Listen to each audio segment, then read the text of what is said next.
It's the International Soccer Preview. We are Soccerphiles Canada.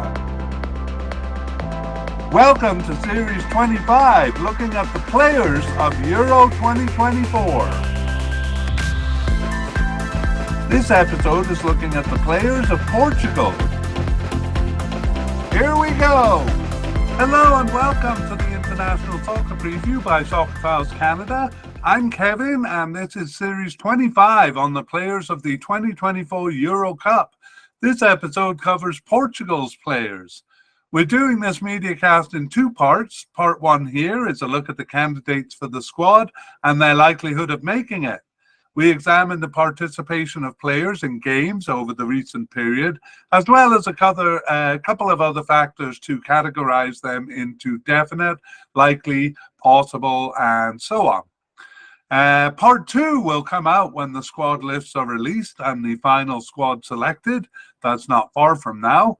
At that time, we'll go back over the list that we create here and see who made it and who didn't. And we'll also cover things like injuries and surprise selections. So this episode will have three sections. Section 1, where we look at some general information on the team. Section 2, where we cover the main candidates in each position. And Section 3, where we summarize and conclude. Let's begin then. Once again, I don't have the shirt of the country that I'm doing here. And I also don't feel like I have a good proxy. So I'm going with my third default shirt, the Euro 2020 shirt that I think it was my brother who bought me. Okay, let's go on to Section 1. And we begin with some, this is general information on the squad. We begin with a look at retirements of bigger players, or this could be just players who have been off the squad for a significant period, but bigger names. We begin with William Carvalho. He is still playing club soccer in Spain, but last appeared for the national team in the 2022 World Cup there. So William Carvalho was with Portugal from 2013 to 22, and with 80 caps and 5 goals there. He was actually born in Angola. There are a couple of players from African countries like Angola who play for Portugal. William Carvalho was in tournaments from the 2014 World Cup onwards. I must say, usually as a substitute. And I think I'm going to end it there. We did have one more to introduce here. Andre Silva hasn't played for the team since the 2022 World Cup, but he's still active at the club level and is only 29 years old, so there is a chance of him coming back. So we'll leave it just with William Carvalho here and move on to Portugal's club affiliations. Well, this is kind of a who's who in the soccer world. Most of their first team and even a lot of the bench players play for top level teams, either in Portugal with the top teams, Portugal, Benfica, or Sporting Lisbon. I know we're not supposed to call it that, but I do. Or in France with Paris Saint-Germain, England, Manchester City, Man United, and Liverpool, Roma, and Bayern Munich, Barcelona, and so on. So it just goes on. So I would say a goodly number of them do play in Portugal. I'd say 25% of them. And then among the B team, kind of the backup players, up to about 50% of them. So, and then, as I say, top clubs. Let's just mention some of the top players here. We talked about retired William Carvalho, but there are players on the team older than him. Pepe is 41 years old. Cristiano Ronaldo, 39 years old. That's incredible, especially for outfield players. Not so much a surprise for a goalkeeper, Rio Patricio, who's 36 years old. All of those with over 100 caps, and Cristiano Ronaldo with over 200, just incredible. Some other veterans are Danilo Pereira with Paris Saint-Germain, and Bernardo Silva with Manchester City. And there's also an interesting contingency of Portugal players playing for Wolverhampton Wanderers in England. I think right now 3 or 4 of the players are with them. And over the years, I think even more have kind of come and gone. Also, a couple of players in Saudi Arabia, Cristiano Ronaldo, of course, with Al Nassr in Saudi Arabia. It used to be considered a kind of a retirement league, but not so much anymore. Ruben Neves is only 27 and he plays for Al Hilal. So becoming a bit more acceptable for players to be playing for teams like that. Okay, that's enough of that. We could go on endlessly, but we must move along. We'll talk about recent games for Portugal. So they played 12 games over the period we're looking at. That period is from the end of the World Cup or from the beginning of 2023. They're the same thing. So no matter how you want to put it. In those games, all of them, the first 10, were qualification games for this tournament. And the last 2 were friendlies in March 2024 there. And we'll also, as far as the formations go, be looking back to the World Cup. But in terms of player participation that we're analyzing, it is just the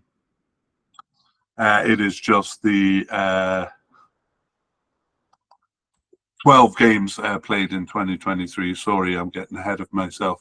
As far as international tournaments, Portugal actually wasn't always as strong a team as they are now. They've been very strong for, I'd say, coming up to 30 years. So they have participated in all tournaments since the 2006 World Cup and before. We're just kind of starting with the 2006 World Cup. However, we're not going to go back and talk about all of their participations in tournaments. And when we introduce players, we're not going to be talking about all the clubs they played for. We actually did a bit more of that in our 2022 World Cup mediacast on the players of Portugal. So perhaps if you want more detail on the players, you can go back and look at that. But in this one, we'll be looking back maybe 2 or 3 tournaments and 1 to 3 clubs in their most recent history. Okay, let's talk about formation, and the complexity begins with Portugal. So actually in the World Cup, under the old manager, it was fairly steady. They had a 4-3-3 formation in 4 of the 5 games, and in the other game, game 3, it was a kind of a complex 4-1-2-1-2. That is known as a diamond formation because basically it's a 4-4-2 formation, but the midfield is separated into 1, 2, and 1. So a little bit complex there. But the complexity really begins after the Cup with, oh, wow, almost a different formation being used every time. It's almost like they did it on purpose. So I'll give you a breakdown. The 4-3-3 formation occurred in 6 of the games. That would be 4 World Cup games and then 2 besides. That's 35% of the time.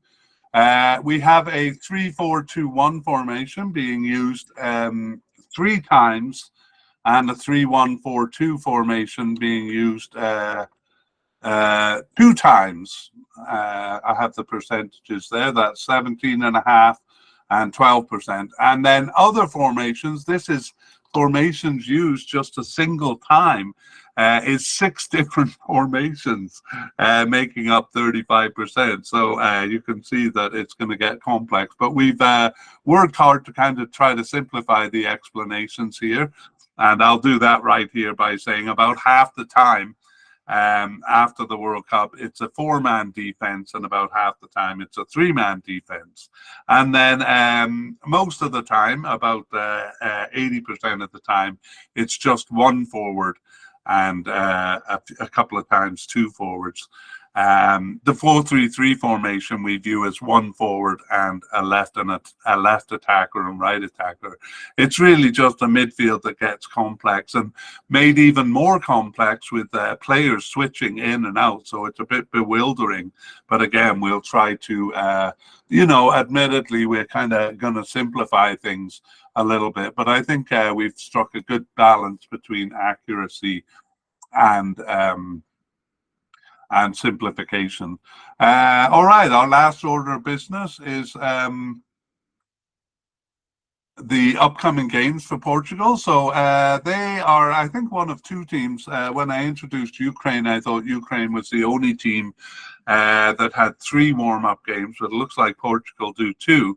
On June 4th, they're going to be playing Finland. All of these games are at home, actually. June 8th, it's Croatia, and June 11th, it's Ireland. So 3 warm-up games for Portugal, and they can confuse us even further with their formations and the players coming in and out. Okay, let's move on to the manager who is doing all of this, or actually to section 2, where we look at the players. We are going to begin with the manager, and that manager is Roberto Martino. Sorry, what am I saying? Roberto Martinez, who has taken over the team since January of 2023. So basically, the manager since for the period that we're looking at player participation. So I'll give a bio on him, and then we'll talk about the manager situation. So as I say, joined Portugal in 2023, was with the Belgium national team for 6 years prior to that, and then managed clubs in England, Everton, Wigan, and Swansea throughout his career. He was a player as well, played mostly in England, but didn't earn any international caps. So we saw his only tournaments have been with Belgium, and that is the last 3 tournaments: World Cup 2018 and 2022, and the Euro 2020. And we'll actually mention how they did in those tournaments. No, we won't. We won't mention that here. Go to the Belgium mediacast if you want to go through how they did there. Okay, the manager he replaced is Fernando Sanchez, and we'll just mention his name here. We won't get the bio on him. Other than to say after Portugal, he briefly coached or managed Poland, and now is with Besiktas in Turkey. But we're more interested in Portugal here. So here's a summary of the managerial situation. Santos was their manager from 2014 onwards. He was hired after Portugal had been knocked out in the group stage of the 2014 World Cup. So Santos led Portugal to a Euro Cup title win in 2016. And then it was a round of 16 finish in the 2008 World Cup and in the 2020 Euro Cup. And they did one better than that in World Cup 2022, reaching the quarterfinal. But despite that improved result in the World Cup 2022, there had been conflict within the Cup. People might remember Cristiano Ronaldo being taken off the field against South Korea, and then he was benched in the round of 16. And there was much criticism about Santos's defensive tactics in the tournament. Although they did reach the quarterfinals, as I said. But I wonder if it was perhaps losses to non-European teams, South Korea and Morocco. The latter considered a gift as a quarterfinal opponent, but who ultimately eliminated them. Maybe that was the most unforgivable element there. So Santos was dismissed even before the tournament was over. Martinez came in on January 9th, 2023, himself coming off a poor result. Belgium knocked out in the group stage of the World Cup there. And however, Martinez did lead Portugal through an impressive qualification for this cup, winning all of their games in their qualification group. So Roberto Martinez leading Portugal through. Let's look at the candidates, or go on to goalkeepers and begin by looking at the candidates. So we have Rio Patricio as a definite candidate, Jose Sa as a definite candidate, and Diogo Costa, a bit ironically, as a likely candidate.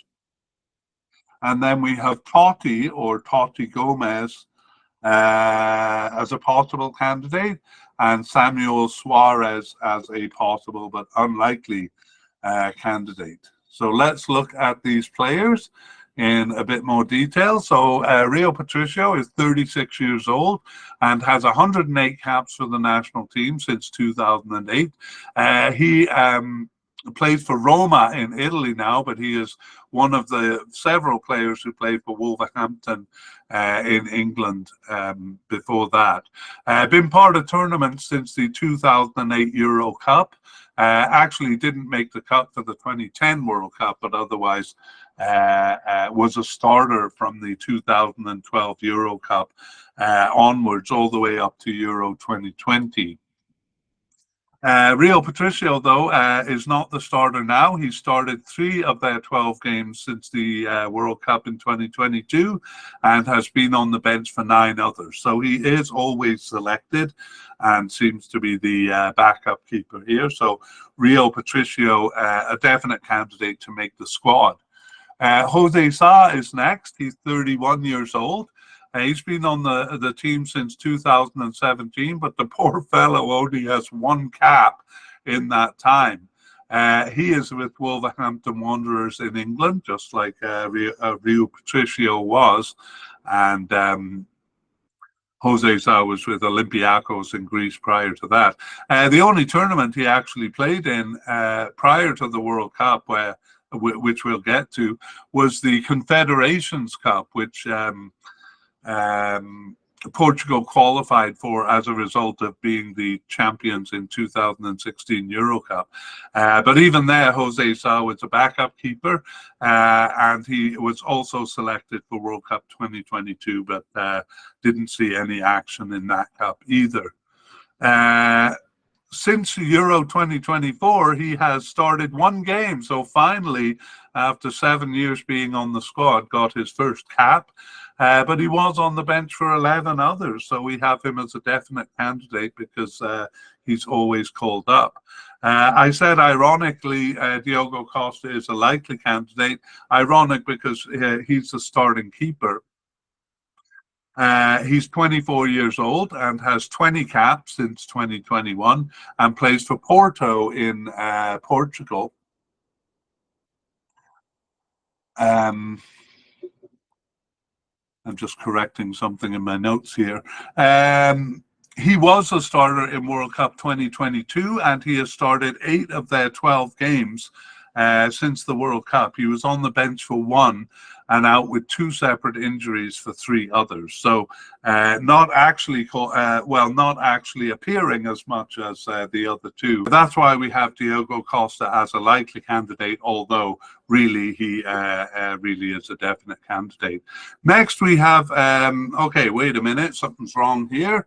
Totti Gomez is not a goalkeeper, but a central defender. So we will remove him from the list here and talk about him when we get to central defense. So that leaves us with a possible but unlikely candidate, Samuel Suarez.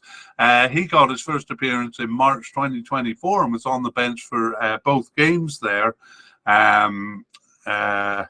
But really, he was just sitting in for the injured Diogo Costa. So or what have you. Anyway, he doesn't look like a likely candidate unless they do bring 4 keepers, and we have we have seen instances of 4 goalkeepers, but really I think he is very unlikely, Samuel Suarez. So those are the candidates for goalkeeper. Let's move on to a summary of the position. So Diogo Costa started all 5 games in the World Cup and 8 of their 12 games here. We saw that he was out injured for 3 games. Those were the first 2 games and the second last one. So the previous starter, Rio Patricio, replaced him there. Costa was also on the bench for a game. That was a game against Liechtenstein, and Jose Sa replaced him in that game. I think it was the 4th or 5th last game. So the order seems quite clear here. It looks like Diogo Costa is the starter, Rio Patricio the first backup, and Jose Sa the second backup. Okay, let's move on to defenders, and we will look at central defenders first. And just a comment on the position here. So a 2-man central defense in the World Cup, and about half the time after, that's when they have 4 at the back. It's 2 central defenders, but we do see a 3-man central defense in about half the games after the World Cup. Okay, the candidates are definite candidate Ruben Diaz and likely candidate Danilo Pereira. A couple of other likely candidates in Antonio Silva and Goncalo Inacio and Pepe. There also he's just a possible candidate here. There's Toti Gomez, the central defender, and Diogo Leite there. So quite a long list, but we are filling 2 to 3 positions here. Let's look at the candidates. Ruben Diaz is 27 years old with 54 caps and 2 goals since 2018, and he's been playing for Manchester City since 2020. He was with Benfica before that. For tournaments, he was a bench player in the 2018 World Cup, but a starter in Euro 2020 and World Cup 2022, and he has since started 10 of their 12 games since the start of 2023. He was on the bench for 1 and not selected for 1 other the last match. And I might as well say here, I should have said in section 1, that in the last 2 matches, those 2 friendlies in March 2024, it seems they basically gave their top players 1 game off. So we're going to see top players throughout missing either the last match or the second last match. So that doesn't make us worry that Diaz is kind of losing status with the squad there. Okay, so Ruben Diaz, a definite candidate. Next, we have the first of 3 likely candidates, Danilo Pereira. He's 32 years old with 71 caps and 2 goals since 2015 and plays for Paris Saint-Germain in France since 2021 and was with Porto in Portugal prior to that. He has been part of tournaments since Euro 2016. Was not selected for the World Cup in 2018 due to injury, but was a starter in Euro 2020. He lost his starting position there, and also in World Cup 2022. But in the World Cup there, it was an injury that put his tournament to rest. He started and finished game 1, but was out with a fractured rib after that. He's over the past year started 7 of their 12 games and on the bench for 2, injured for 2. I wonder if that's the rib injury hanging over there. And he was not selected for 1 other the last match. So again, top players given a day off there. So Danilo Pereira, a likely candidate. Antonio Silva is 20 years old. He has 9 caps since 2022 and plays for Benfica in Portugal. He was selected for the World Cup squad in 2022, a bench player, appeared only in game 3 there. That was a partial B team game, game 3. And since the start of 2023, he has started 5 of their 12 games, subbed in for 2, and on the bench for 5 others. So always called up, and technically we should have him as a definite for that reason. But because he's not a starter, we bumped him down to a likely candidate, Antonio Silva. The third likely candidate is Goncalo Inacio. He's 22 years old with 6 caps and actually 2 goals. That's pretty good for a central defender since 2023. And he plays for Sporting Lisbon in Portugal since 2020. He was not selected for the World Cup, made the preliminary squad there in 2022, did Goncalo Inacio. He was on the preliminary squad without actually ever having appeared for the national team. So he got his first appearance in March 2023, and he started 5 of their remaining games, was on the bench for 5 and subbed in for 1. So really making good inroads into a team that is really tough to get into, given all the big names they have. So good for Goncalo Inacio, and a likely candidate here. The first of the 3 possible candidates is Pepe.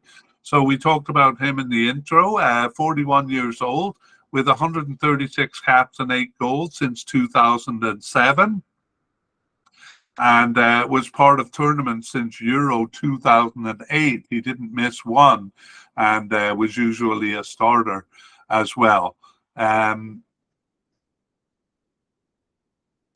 Not the case in World Cup 2022. He was on the bench for game 1, but then he gained a starting position. Over the recent period, though, he has started only 3 of their 12 games since the 2022 World Cup. He was on the bench for 1 and out with 2 separate injuries for 4 games and not selected for 4 games. So seemed to be drifting off the team. But I do have to say that 2 of his starts were in the last 2 games. So maybe like in the World Cup, kind of drifting off the team and then jumping back on to being a starter. So Pepe, amazing, 41 years old and still going, a possible candidate here. Totti Gomez, yet another player who plays for Wolverhampton in England. He's been there since 2020. And sorry, I should have given the bio information on him. Totti Gomez is 25 years old, but only 2 caps with the team since 2023, so joined a little late there. He got his first appearance in June 2023 and started 1 of their remaining 9 games. He was also subbed in for 1 and on the bench for 4, but he was not selected for 3 matches there. Totti Gomez, a possible candidate. Diogo Leite is, excuse me, I must pause to cough.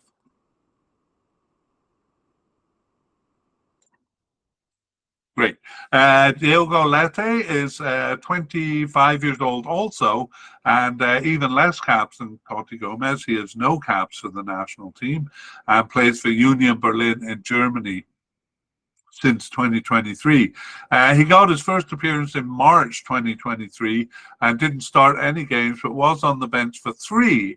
And kind of like Pepe, that's the first one and the last 2 matches, and not selected for 9 others. So kind of mirroring Pepe's starts somewhat. Okay, let's go and look at the position then.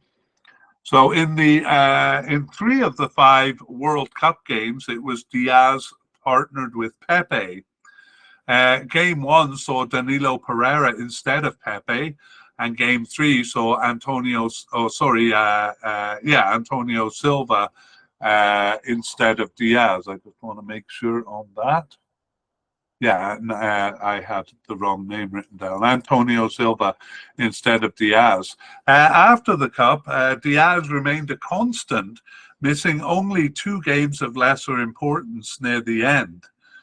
However, alongside Diaz, no consistent partner emerged, but roughly speaking, it was Pereira at first, then Antonio Silva, then Goncalo Ignacio, and then Pepe. That really is simplifying it, because they kind of all came in and came out throughout this period. Not to say that that's inaccurate, it's just an oversimplification. And further complicating matters was the fact that there was sometimes a 3-man defense, so 3 central defenders. So perhaps another way to explain it is by looking at the number of starts each of these players has. So Ruben Diaz had 10 starts, Pereira 7, Silva and Ignacio 5 starts each, and Pepe 3 starts.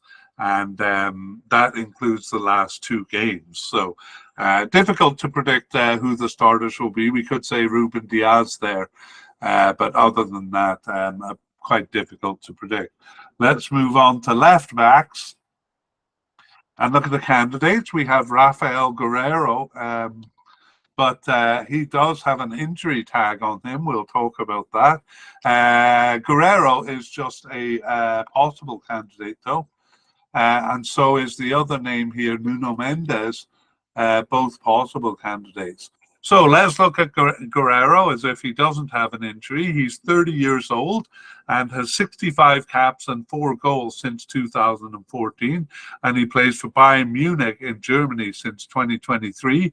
Borussia Dortmund before that, and then a couple of French teams.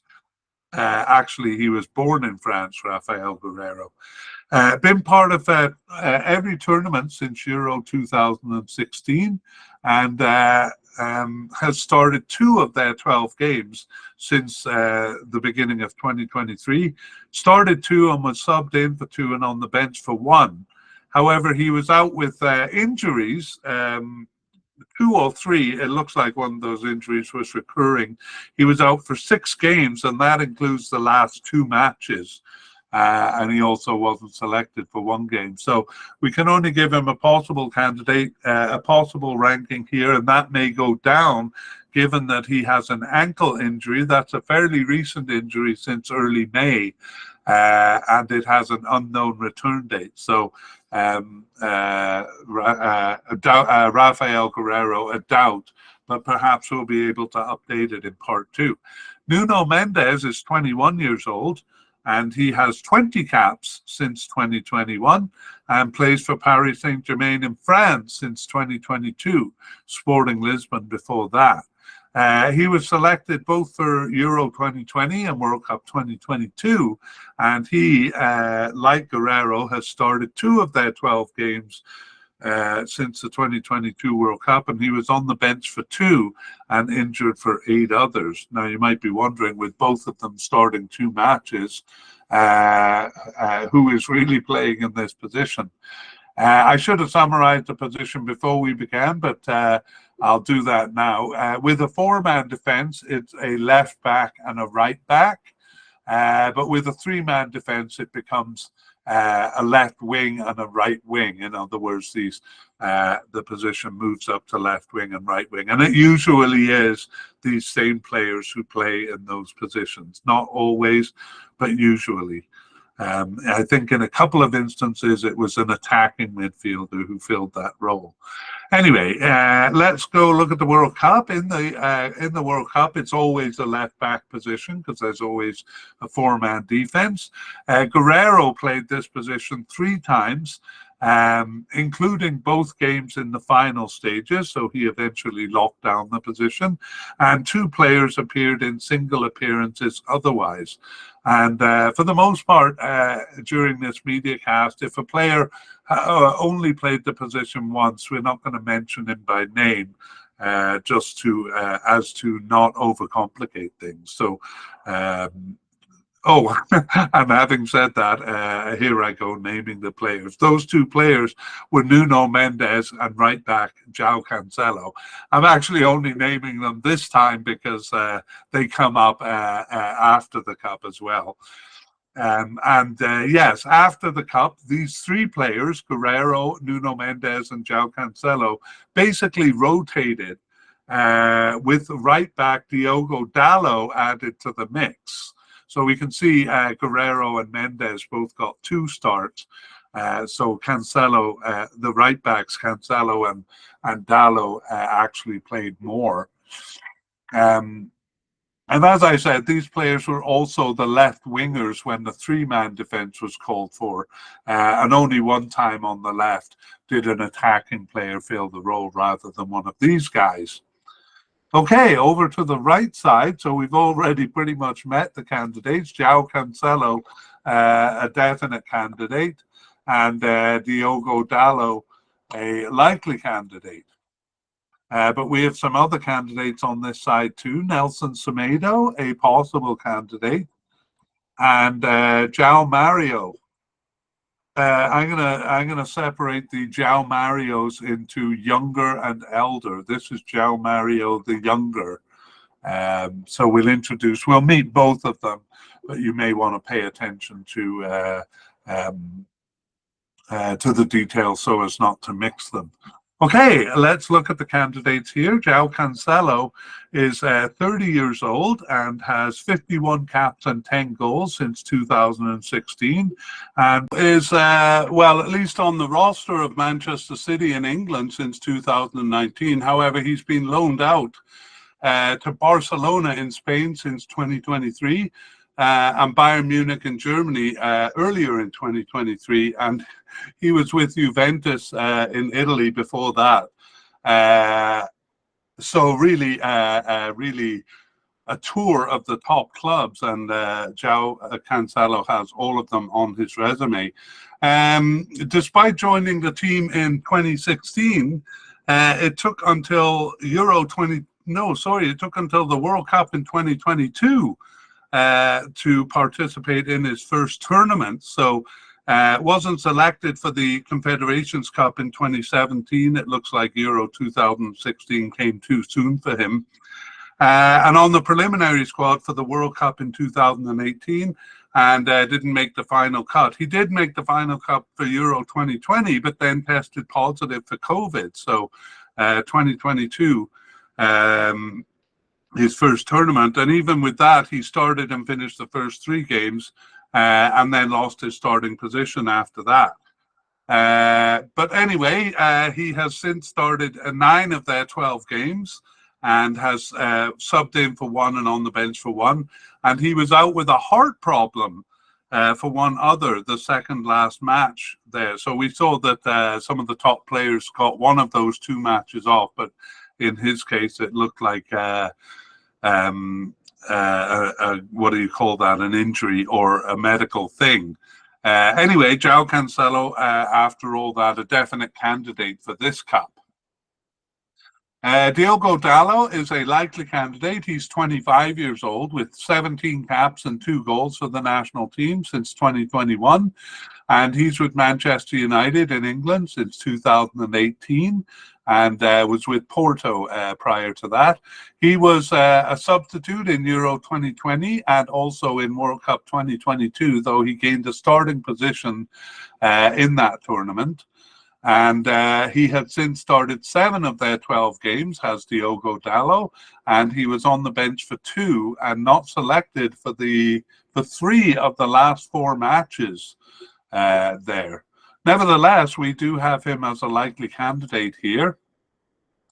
The first of our 2 possible candidates is Nelson Semedo. He's 30 years old with 28 caps since 2015. No goals there. Yet another player with Wolverhampton in England since 2020. He was with Barcelona in Spain before that, and then Benfica prior to that. His only tournament after 2015 when he joined was the Confederations Cup. In 2017, it took him until Euro 2020 to get to one of the major tournaments here, and he was a starter in that one, but on the bench for game 4. And not selected for World Cup 2022. So always had a bit of a problem getting on the team, so much talent in front of him.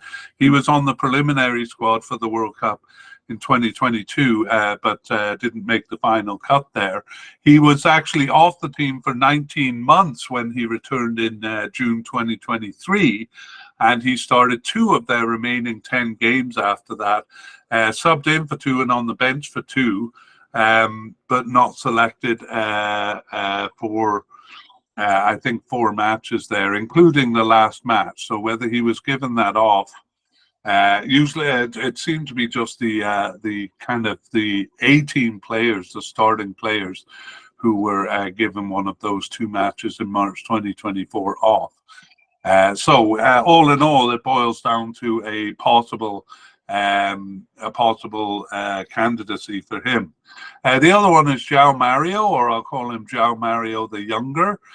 He's 24 years old and has been with the team since 2023 with 3 caps. We're going to see later that there's a more attacking player also called João Mario. This one plays for Porto in Portugal since 2020, and he got his first appearance in November 2023 and started 1 of their remaining 4 games and was subbed in for 2. And then on the bench for 1 other. So always called up since then. And we have João Mario the Younger as a possible candidate here. All right, let's look at the position of right back. So much of what we said on the left side is true here too. So on this side, it is Cancelo and Dalot sharing duties. As we saw, both of them played on the left as well. So overall, Cancelo played more games, but Dalot played more on the right side here. Nelson Semedo also started twice, and João Mario the Younger once. On we move to the midfield, and we're going to actually start with a versatile midfielder, because it's incredible how much he pops up. It's almost like there's 2 of him, and this is definite candidate Bruno Fernandes. So we'll call him a versatile midfielder. I gotta say, even my sources seem to have trouble pinning down his position. A central midfielder, but some have him as an attacking midfielder, and some even as a secondary striker, which I don't agree with fully. Bruno Fernandes is the only candidate here, so we can just take a look at him in isolation. He's 29 years old, and he has 64 caps and 20 goals since 2017, so you can see why he might be considered a striker. He plays for Manchester United in England since 2020, and with Sporting Lisbon before that, and several teams in Italy prior to that. His first tournament was the 2018 World Cup. He started there, but lost his starting position. And same in Euro 2020, actually, started 2 games and then lost his starting position. But in the World Cup in 2022, he did not. He was a starter right from the beginning. Not playing in game T, but that game 3, that was a partial B team game. Since then, though, he's definitely a starter, starting 11 of their 12 games and not selected for the last match. Again, maybe given the day off there.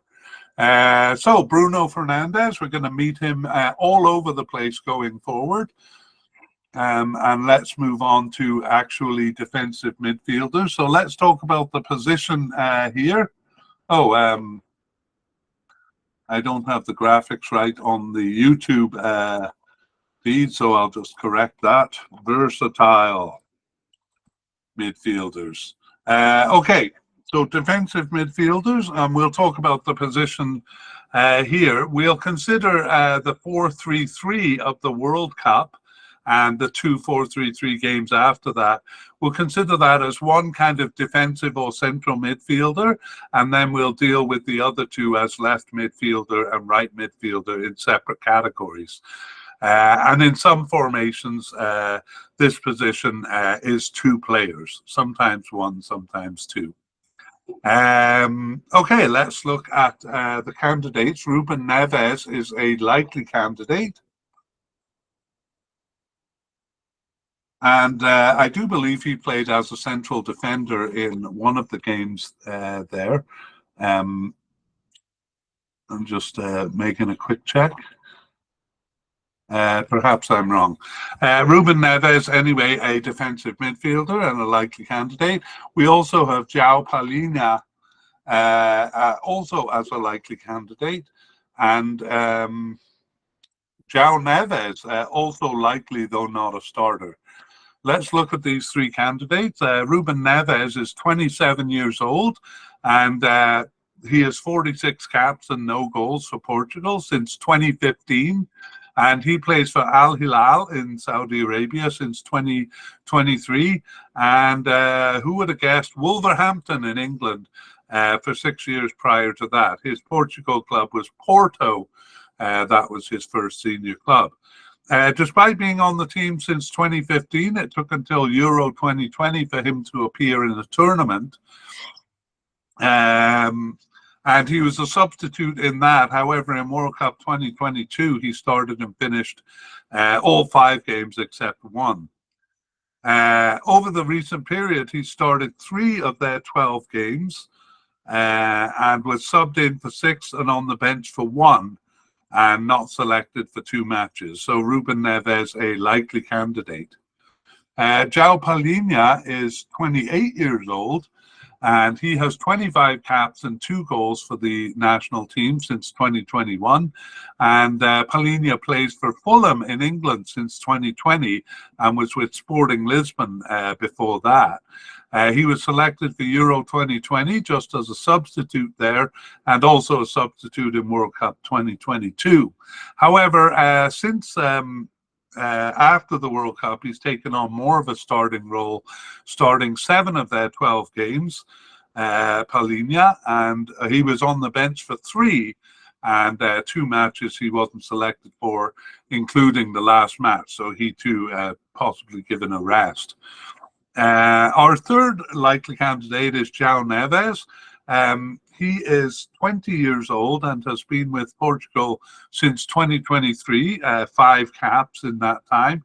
He plays for Benfica in Portugal and got his first appearance on the bench in October 2023. Didn't start any games, but any of the remaining 6 games, but was subbed in for 5 of them and on the bench for 1 other. So called up quite consistently recently, and perhaps we're a bit generous in saying that he's a likely candidate, but it is because he was called up for the last 6 games.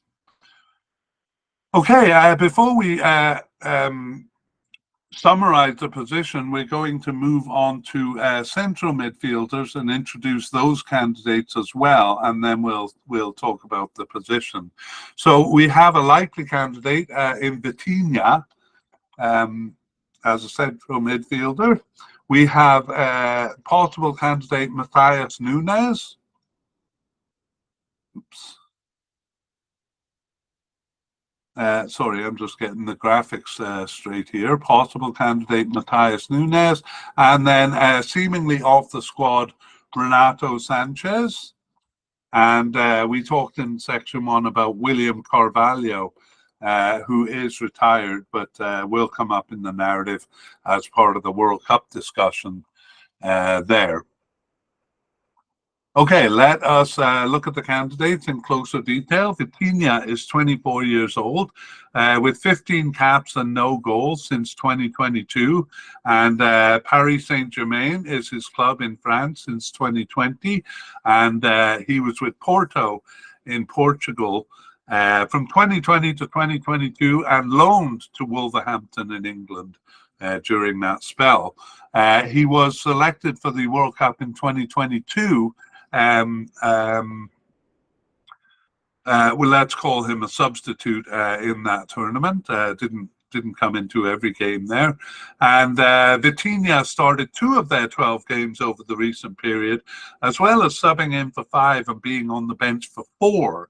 So just the second last match that he wasn't selected for, and we have Vitinha as a likely candidate, though not necessarily a starter. Matheus Nunes is 25 years old, and he has 12 caps and 2 goals for Portugal since 2021. He is now with Manchester City in England since 2023, but he came to them from Wolverhampton prior to that. His main Portuguese club was Sporting Lisbon. And Nunes subbed into a couple of games in the World Cup, actually subbed into 1 game and started that partial B team game 3. And over the recent period has started the second last game, in fact, started 1 of their 12 games and on the bench for 1 and not selected for 10 others. But we do put him as a possible candidate here because of that recent participation. Kind of the opposite with Renato Sanchez. I won't go through his whole biography because he seems to be off the squad, but he returned to Portugal's national team after a 19-month or year and a half absence. He returned in June 2023 and was on the bench for 1. Then he got injured. He was out with injuries and never returned. So it looks like he's off the squad. Always had a bit of trouble making it on there, but was part of the squad for the 2016 and 2020 Euro Cups, Renato Sanchez, and young enough to make a comeback. He's 27 years old. William Carvalho, we introduced earlier, and we'll just say that he has not played for Portugal since the 2022 World Cup. Okay, those are a lot of candidates.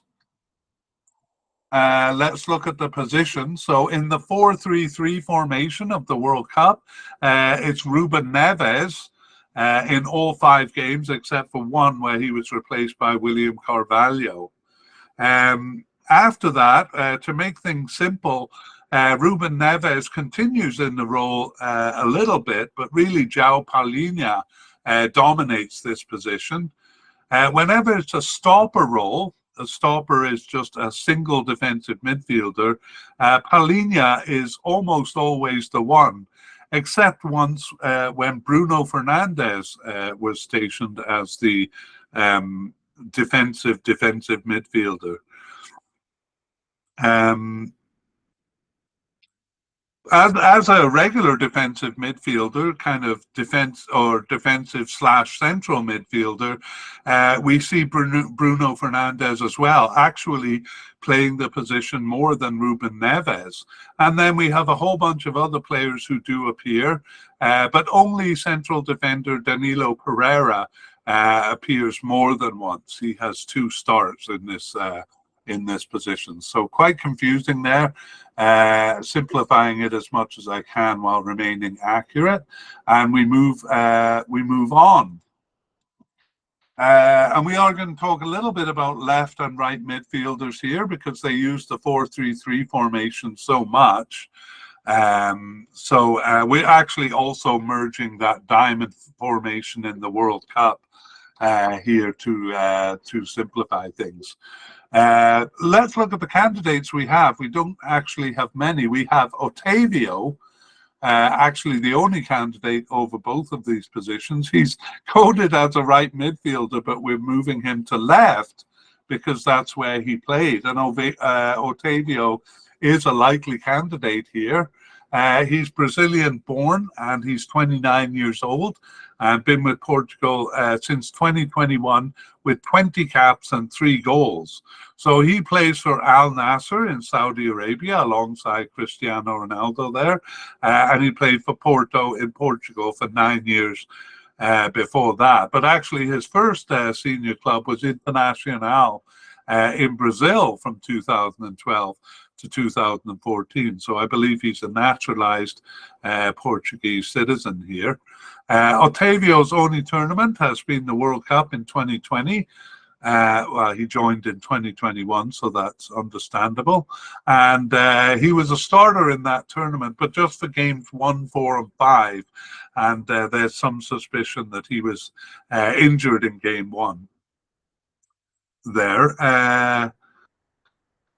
Since that World Cup, he has started, Otavio has started 3 of their 12 games, but also subbed in for 6 and on the bench for 2. So that's just 1 match he wasn't selected for.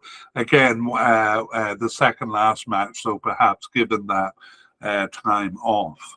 So Otavio, a likely candidate. And let's talk about the position. First on the left midfield. In the Cup, 4 different players were used as left midfielders in that 4-3-3 formation. Otavio was the only one twice used, and that's a bit ironic because he's coded as a right midfielder. We also see the 4-3-3 used twice after the Cup, and in that case it was the ubiquitous Bruno Fernandes filling the role on both occasions. On the right side, right midfield, in the Cup, Bernardo Silva played the role 3 times. And actually, if we regard Silva and Otavio as simply switching sides in game 1, then we basically have Silva playing the right side 4 times and Otavio 3 times. In a deft but not altogether accurate explanation of the position. Okay, we are trying to simplify it though. All right, now we can move on upfield to the left attacking role. So the left attacking role covers everything from an attacking winger, which we see once, or we might see it in something like a 4-4-2 formation. It could be a left attacking midfielder in the 4-2-3-1 formation, or our left forward in the 4-3-3 formation. That's going to be true on the left side too. On the right side too. So let's look at the candidates, and we begin with João Felix. He's actually coded as a secondary striker, but we've moved him here because he's been on the left side during this period. So he's a definite candidate. João Felix. We also have Rafael Leao, and he also is a definite candidate. Sorry, I'm having a bit of trouble with my graphics here. We have Diogo Jota, a likely candidate. And Bruma we have over here as the first of 4 possible candidates. So Bruma, then Ricardo Horta, Pedro Neto, and Jota Silva. So quite a few candidates to look at here. Let's begin with João Felix. He's 24 years old and has 37 caps and 7 goals since 2019. He plays for Atletico Madrid in Spain since 2019, but actually has been loaned out to Barcelona since 2023 and to Chelsea before that. And prior to Atletico Madrid was with Benfica in Portugal. He was selected for the Euro Cup in 2020, appeared only in game 4, but was very involved in that game. And was a starter in the World Cup in 2022. João Felix then started 7 of their 12 games in the recent period, as well as subbing in for 2 and being on the bench for 2. Just 1 match that João Felix was not selected for, so a definite candidate. Rafael Leao is 24 years old, with 24 caps and 4 goals since 2021. Leao plays for AC Milan in Italy since 2019. Lille in France before that, and his Portuguese club was Sporting Lisbon. He was selected for the World Cup in 2022. He subbed into all 5 games there. And Leao has started 6 of their 12 games since then and subbed in for 2 and on the bench for 1. He was injured for 2 and not selected for the last match, but that doesn't worry us because seems like he was given that day off. The likely candidate, Diogo Jota, is 27 years old, and he has 36 caps and 12 goals since 2019. He plays for Liverpool in England since 2020, but was with Wolverhampton in England before that. Also with Atletico Madrid in Spain there. And wasn't with one of the bigger clubs in Portugal, like most of the players were. He was with Pecos de Ferreira as his first senior club. He was a starter in Euro 2020, but injured for the World Cup in 2022, Diogo Jota, and he returned after a 6-month absence, that World Cup injury. He returned in March 2023. And started 2 of their remaining 12 games, subbed in for 5 and on the bench for 3. And the 2 matches he missed, the last 2 games, were due to injury, though he has since recovered from that injury. Diogo Jota, then, a likely candidate. The first of 4 possible candidates is Bruma.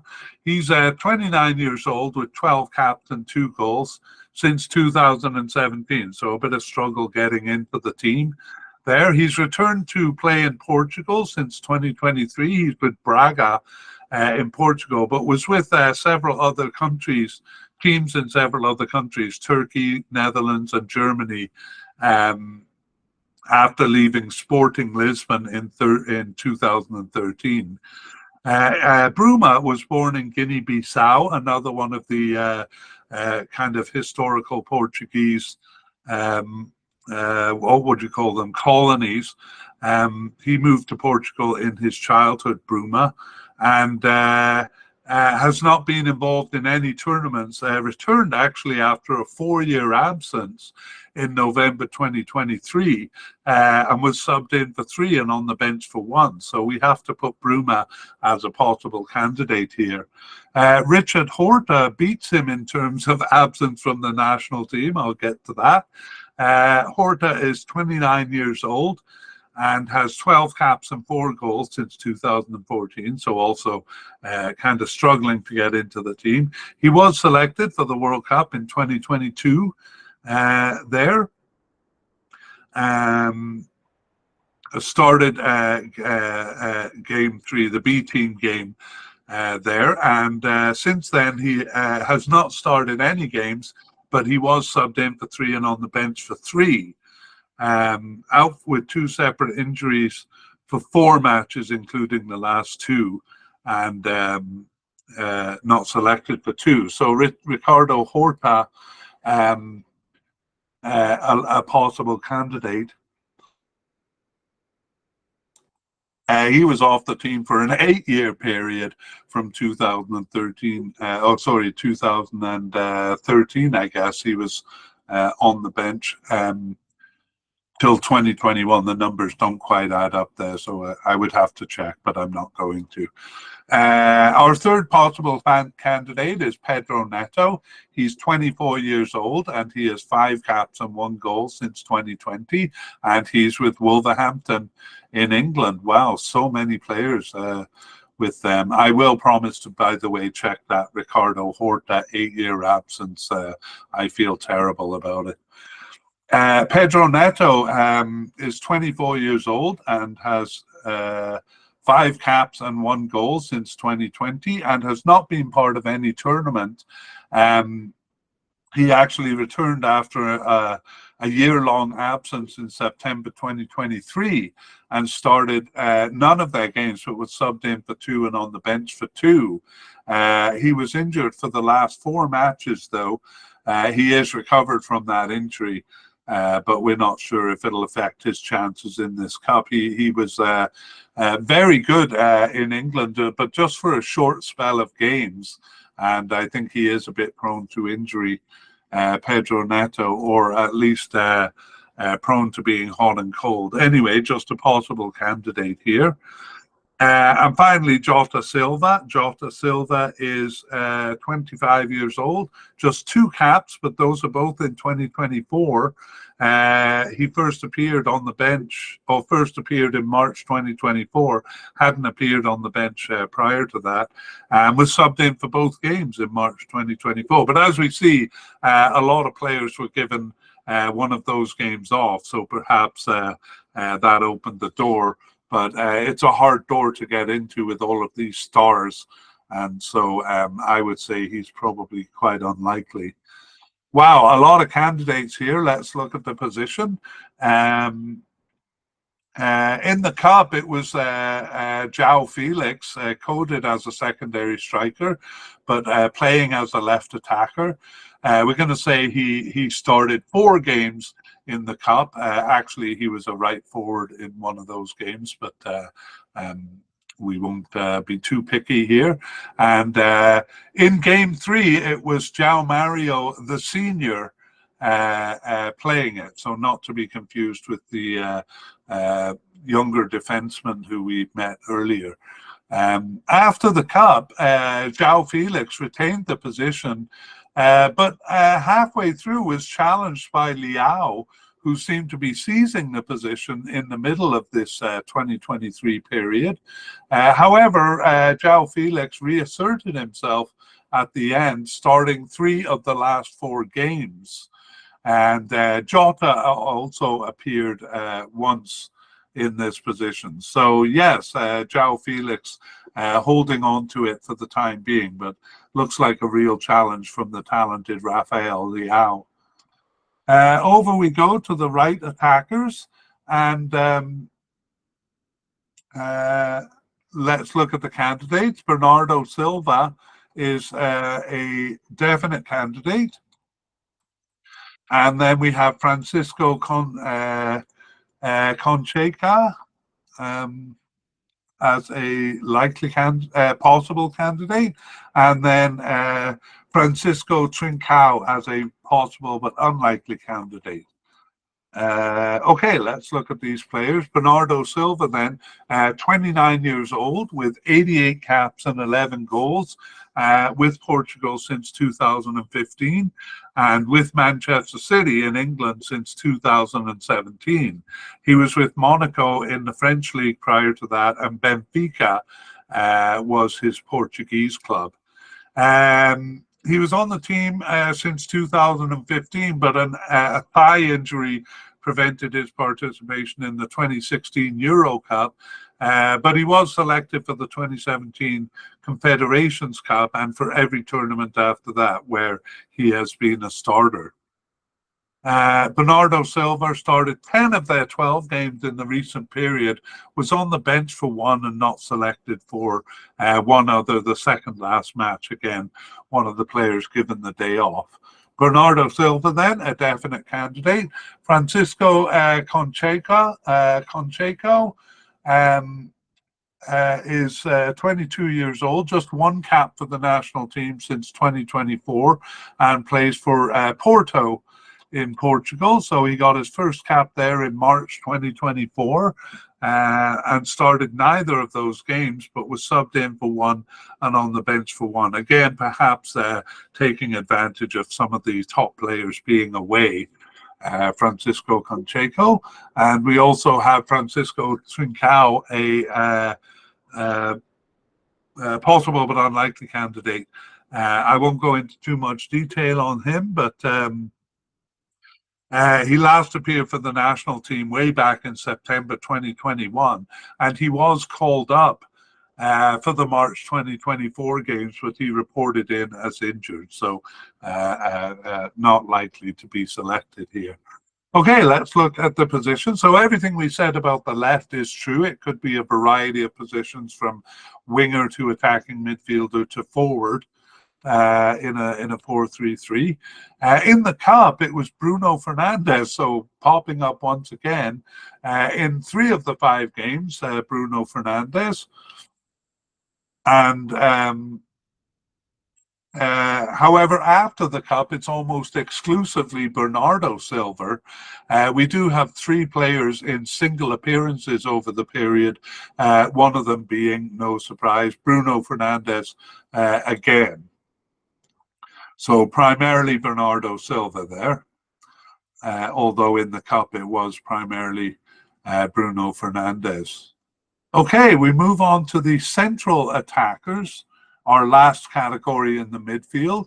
And we do actually have a couple of players coded as central attackers, but we've moved them around, like Bernardo Silva, who we moved to the right attacking position. Here, then, we're just left with kind of less likely candidates, Fabio Carvalho, possible but unlikely, and João Mario, the senior, who we've mentioned as a retired player here. Or no, we have him as seemingly off the squad because he did appear during this period. Let's take a look at them. Fabio Carvalho, we won't go into too much detail actually. He was selected for the squad, for the preliminary squad for World Cup 2022, despite never having appeared even on the bench for the national team, and he still hasn't appeared on the bench, so probably not a consideration here. I think I put him on because he's on the roster at Liverpool in England since 2022, so that's a good club affiliation. He's been loaned to Hull in England since 2024. Again, though, we don't want to go into too much depth. So we move on to João Mario, and we could go into great depth on him. He's kind of a veteran with the team. But he last appeared in March 2023. So we're just going to put his name out there and give more detail on him if he is selected for the Cup. So those are the candidates here, and I'll summarize the position because we're talking about this mostly to talk about the position. This position actually, despite the 4-3-3 of the Cup, there is that one diamond formation which uses a central attacker, central attacking midfielder. Bruno Fernandes within the role. So as I said, his name just keeps popping up. After the Cup, it doesn't exist in every formation, but it does often enough, and actually sometimes is even a 2-man role. But simply put, we don't see any new faces here. The role is being filled by players we've already met. So no one stands out as occupying the role. Generally, it's central midfielders, Bernardo Silva, Bruno Fernandes, players like that.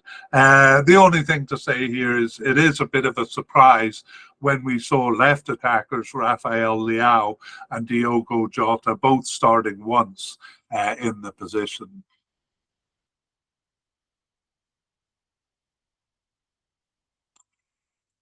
All right, we move on to forwards, and we do have a secondary striker in João Felix, but we did move him to the left attacking position that he's been playing over this period. And surprisingly few candidates for forward.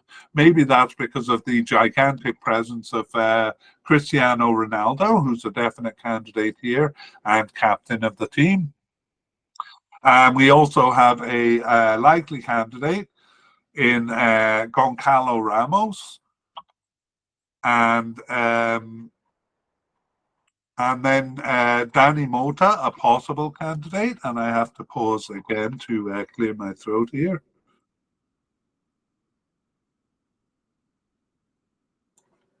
Okay, and then we have a player who's, I'm going to put in the retired category because he's been off the team since 2022 World Cup. That's Andre Silva.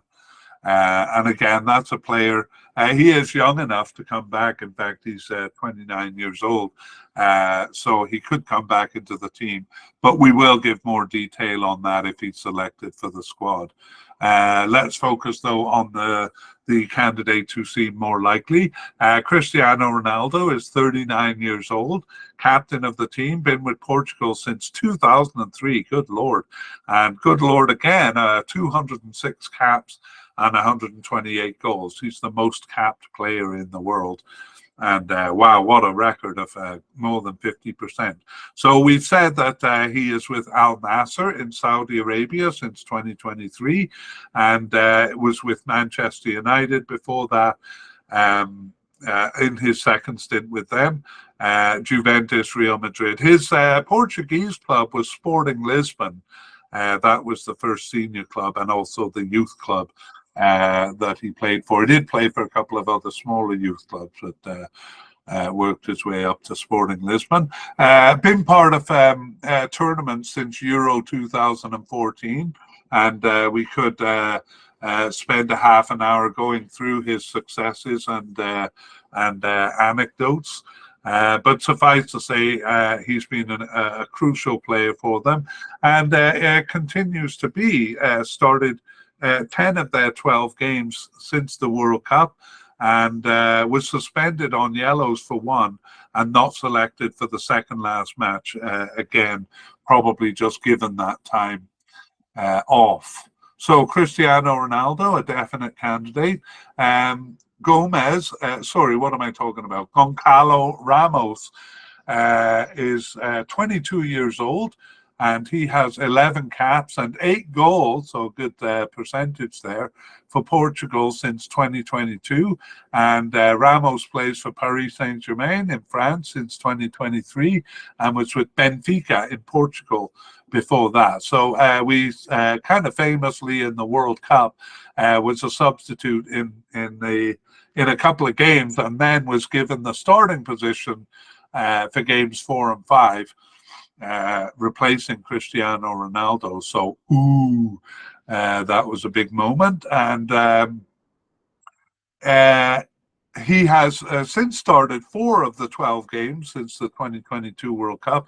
He was subbed in for 3 and on the bench for 3, and not selected for 3 matches. So one of them was the last match. So there you kind of see Cristiano Ronaldo given the second last match off, Goncalo Ramos given the last match off.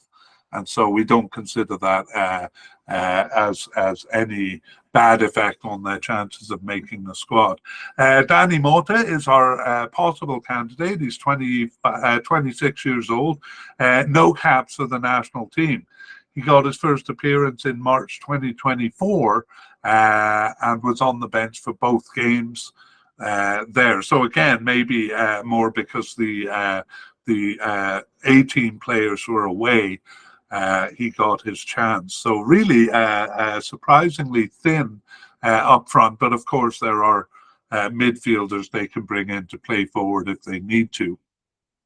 Andre Silva, as we said, last appeared in the 2022 World Cup. I still wouldn't be surprised to see another forward kind of added in the Cup here. Let's talk about the position, though. Sometimes it's a 2-man role, but usually a 1. As we said, in the 4-3-3, we regard that as 1 forward with a left attacker and a right attacker, and it is those players we introduced in those positions playing in that 4-3-3. So in the World Cup, it was Cristiano Ronaldo, but he famously was replaced by Goncalo Ramos in Game 5.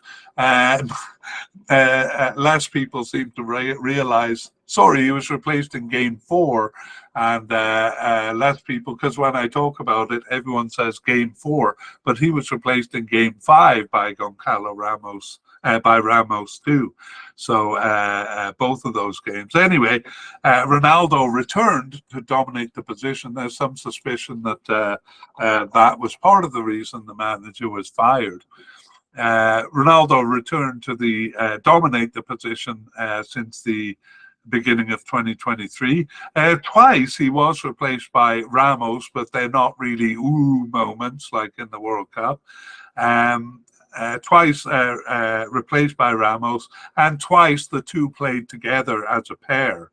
The only other partner has been João Felix in Game 4 of the World Cup when they used that diamond formation. We kind of subsumed that discussion into the left attacking role there. So yeah, pretty clear up front. again, a bit of a concern, like if one of the two of them gets injured, I'm sure they have the players to cover it. It's just that they're not really grooming them. That brings us to the end of our look at the candidates, and so we move on to closing thoughts.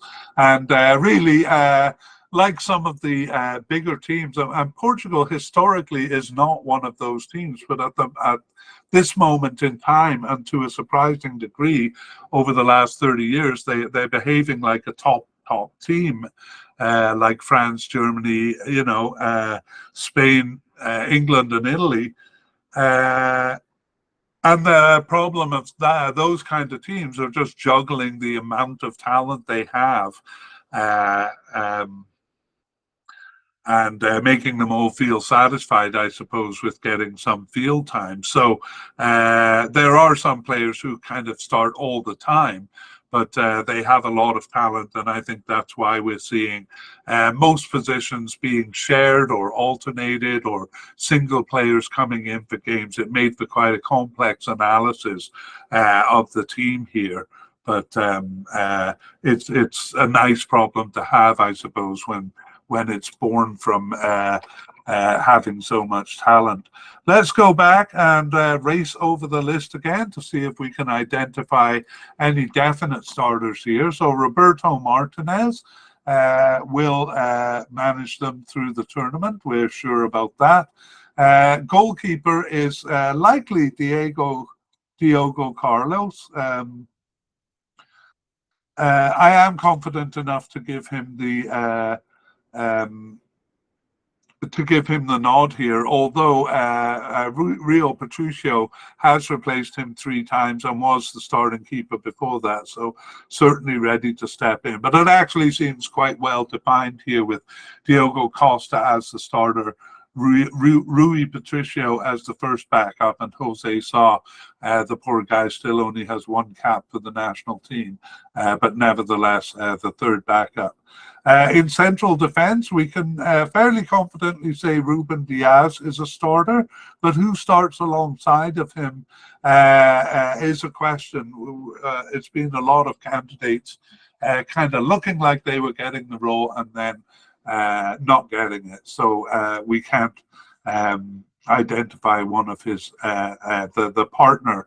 It could also be a 3-man back line, and so then we would see some of the backup players coming in, because they all have played a reasonable amount of games.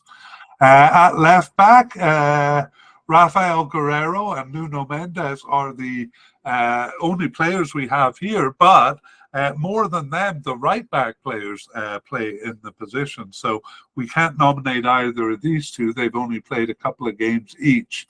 So we go over to right back and we'll say João Cancelo will be a starter. And Diego Dallo probably on the right side. So I wouldn't be surprised to see Cancelo starting on the left and Diogo on the right here. But not enough, Diogo Dallo, I should say. Not enough, though, to highlight Diogo Dallo here. And just a likely there. In the midfielders, well, we started with Bruno Fernandes and we kind of created a new category for him as a versatile midfielder. So we do think he will definitely be a starter.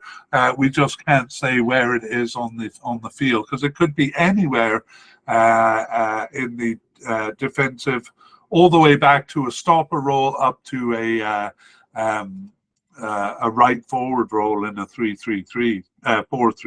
So Bruno Fernandes, a bit hard to pin down there. Defensive midfielders, Ruben Neves is the most likely. No, he was in the cup. Actually, Paulinho has taken over the position for the most part, but not enough for us to say that he's a definite starter. They have so much talent to choose from that it could be anyone, but Paulinho probably the most likely. Left and right midfielder. Well, if they use that formation, we saw that it'll probably be Bruno Fernandes on the left and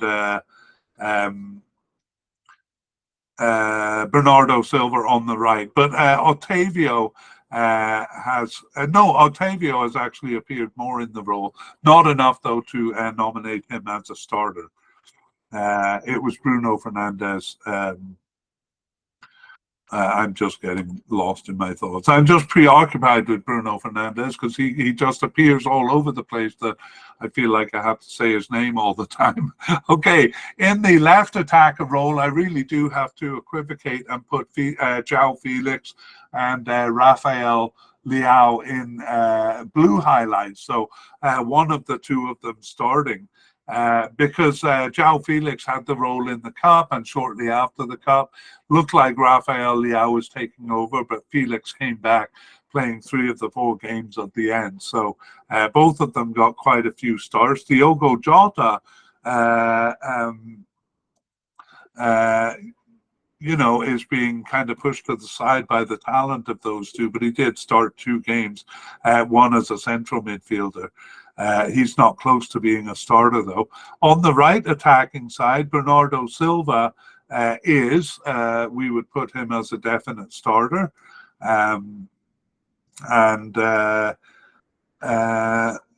Central attackers, I mean, it would probably be Bernardo Silva too, or Bruno Fernandes if they have that position. On the forward line, Cristiano Ronaldo. Well, the last manager tried to leave him off the field, and it may have cost him his job. So nobody's going to dare not start Cristiano Ronaldo. But actually, Goncalo Ramos is kind of the definite backup there. And coming into the position, we may see him start, depending on Ronaldo's fitness, because he is 39 years old. Ramos there. And as I said in the main part of the podcast, I wouldn't be surprised to see another player brought in here. It doesn't seem like they have a lot of insurance, but I suppose they do in terms of midfielders being able to step into the role. Anyway, Cristiano Ronaldo, the definite forward. That's our review of starters. Let's go to injuries, and not a big problem for Portugal. Here we only have one player, and it's Rafael Guerreiro, and he's only a possible candidate for us here, despite being a bit of a veteran. He got an ankle injury since early May, so that's a fairly recent injury, and is currently listed as an unknown return date. But since it's such a recent injury, I'd be surprised, but I suppose that depends on the severity of the injury. Anyway, we may be able to update that in part 2, and that makes a nice transition to the last order of business here. A preview of part 2, so we're going to do a kind of a follow-up when the final squads are released and we know who is actually selected. We'll go back over our list and specifically point out any notable non-selections, so players we thought were going to make it who didn't, or surprise inclusions, players we were doubtful or kind of maybe possible make it, and any new players there. So I'll stop tripping over my tongue and say goodbye and thank you for listening. So we look forward to seeing you in part 2. We would like to thank Mike Tripak, Big Sound Music, and Pixabay for the wonderful background music called Dance 90s accompanying this mediacast.